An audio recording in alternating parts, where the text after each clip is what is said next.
femmine sulla cuccia, Petener, vai Petener, Petener, femmine, Petener.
C'erano delle sepolture, c'erano delle cose votive, degli oggetti votivi, e quindi hanno ritrovato fortunatamente questi oggetti e li hanno riportati, li hanno messi qui. A che cosa era legato soprattutto questo santuario? Questo santuario celebrava il culto anche dell'acqua. Positivo si trova nella natura, quindi ecco perché c'era questo teatro.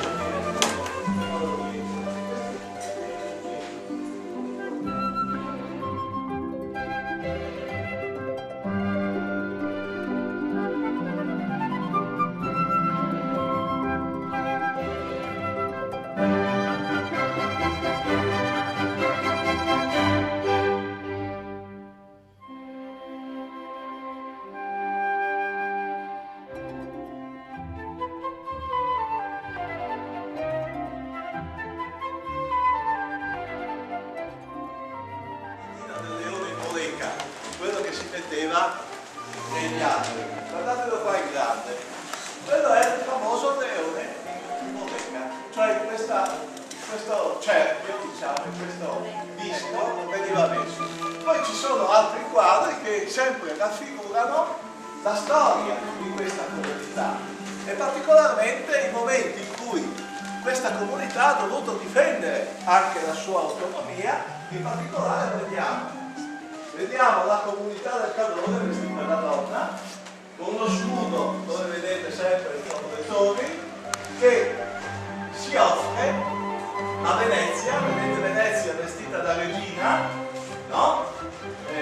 Figurazione di Venezia regina, in fondo c'è il palazzo ducale e assistono appunto a questa petizione del Cadore, assistono la Madonna che era la protettrice della comunità, lo vedete anche dall'altro quadro, e San Marco che è il santo di Venezia, di personificazione dello Stato veneziano.